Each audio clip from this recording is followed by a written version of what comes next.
आप सभी का मेरे चैनल पर बहुत बहुत स्वागत है। आज मैं आपको जो कहानी सुनाने जा रही हूँ उसका शीर्षक है दो चालाक भाई। कहानी शुरू करते हैं। कहानी शुरू करने से पहले मेरी आपसे प्रार्थना है, प्लीज़ मेरे चैनल को लाइक शेयर एंड सब्सक्राइब करें। अच्छा लगे तो कमेंट भी करें। चलिए शुरू करते हैं आज की कहानी, दो चालाक भाई। एक राजा था, उसका मंत्री बड़ा चतुर था। मंत्री दो बेटे छोड़कर स्वर्ग सिधार गया। बेटे अपने पिता जैसे चतुर चालाक थे। राजा ने उन्हें मंत्री बनाने की सोची, लेकिन दरबार के कुछ लोगों ने उनके खिलाफ षड्यंत्र रचा। राजा से कह दिया कि इनके स्वर्गवासी पिता ने हमसे 60,000 रुपये कर्ज लिए थे।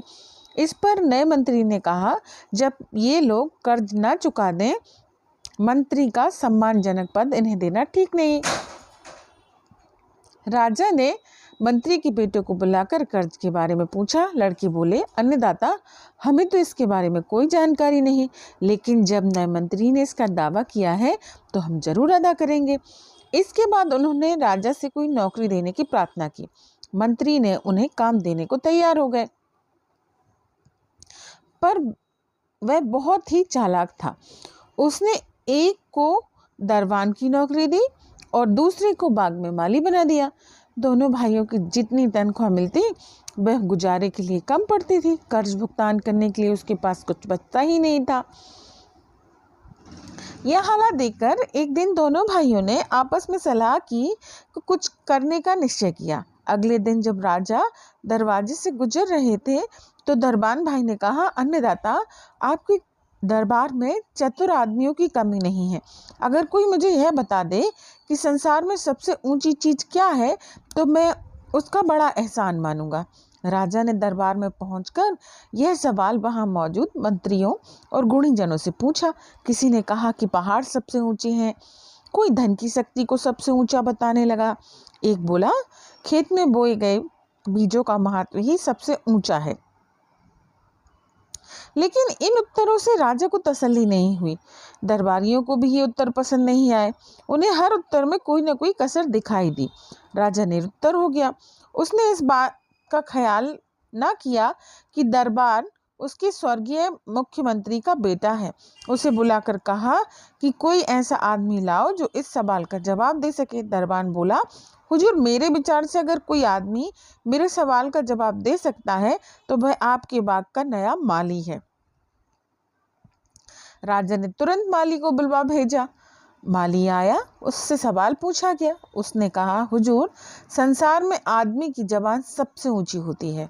इस जवाब को दरबान और दरबार में मौजूद दूसरे लोगों ने भी पसंद किया। सबने कहा, यह माली होशियार आदमी है। राजा ने खुश होकर कहा, तुम जो चाहो सो मांग लो। माली ने 20,000 रुपये मांग लिए। अगले दिन जब राजा दरवाजे से निकल रहा था, दरबार ने कहा, हुजूर, आपने यह तो बता दिया कि संसार में सबसे ऊंची चीज आदमी की बात होती है, लेकिन मैं यह भी जानना चाहता हूँ कि वह रहती कहाँ है। राजा ने दरबार में उपस्थित अपने मंत्रियों और गुणीजनों से उसका उत्तर पूछा। एक ने कहा कि वह पंडितों में निवास करती है। दूसरा बोला, वह ईमानदार आदमी के पास रहती है। तीसरे ने कहा कि यह अमीरों के पास वास करती है। लेकिन कोई भी उत्तर दरबारियों और दरबान को ठीक नहीं लगा। आखिर माली को फिर बुलाया गया। माली ने कहा, जवाब देने से पहले मुझे 20,000 रुपये चाहिए। राजा ने दिलवा दिए। इसके बाद माली ने बताया, अन्नदाता, बात ना अमीर के पास रहती है, ना पंडित, ना ईमानदार के पास। यह तो उन आदमियों के पास रहती है जो वचन के धनी होते हैं, अपनी बात से कभी फिरते नहीं। यह उत्तर सभी को पसंद आया। दरबान भी संतुष्ट हो गया।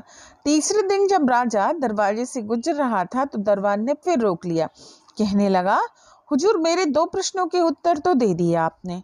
बता दिया कि आदमी की बात ही दुनिया में सबसे ऊंची चीज है और यह वचन के धनी व्यक्तियों के पास रहती है, लेकिन मैं यह जानना चाहता हूँ कि वह खाती क्या है। यह प्रश्न सुनकर राजा अचरज में पड़ गया। उसने दरबार में जाकर वहां उपस्थित लोगों से इसका प्रश्न पूछा। कोई भी जवाब ना दे सका। आखिर राजा ने माली को बुलवाया और उससे जवाब मांगा। माली बोला, अन्नदाता, अगर 20,000 रुपये और मिल जाएं तो मैं इसका जवाब दे सकता हूँ। राजा ने 20,000 रुपये दिलवा दिए। माली ने कहा, संसार में आदमियों की बात ही सबसे ऊंची होती है। यह वचन के धनी आदमियों के पास रहती है और इसका भोजन है धैर्य। उसके उत्तर से सभी संतुष्ट हो गए। अगले दिन जब राजा दरवाजे से गुजरने लगा तो दरबार ने फिर कहा, हुजूर, आपने मेरे तीनों प्रश्नों के उत्तर दे दिए। आपने बताया कि दुनिया में सबसे ऊंची चीज होती है आदमी की बात। यह वचन के धनी आदमियों के पास रहती है और धैर्य खाती है, लेकिन यह तो बताइए कि यह करती क्या है। प्रश्न सुनकर राजा ने आश्चर्य का ठिकाना न रहा। उसने अपने मंत्रियों से फिर पूछा। कोई भी ना बता सका तो राजा ने माली को फिर बुलाया।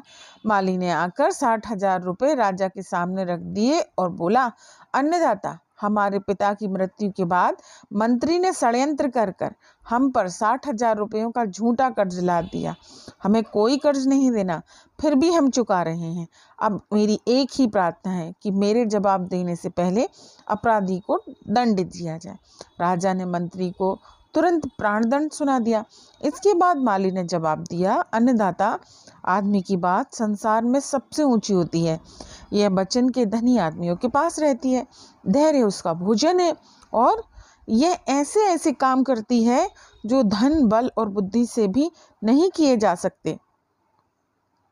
एक लड़के के मुंह से ऐसा जवाब सुनकर वहां मौजूद हर आदमी चकित रह गया।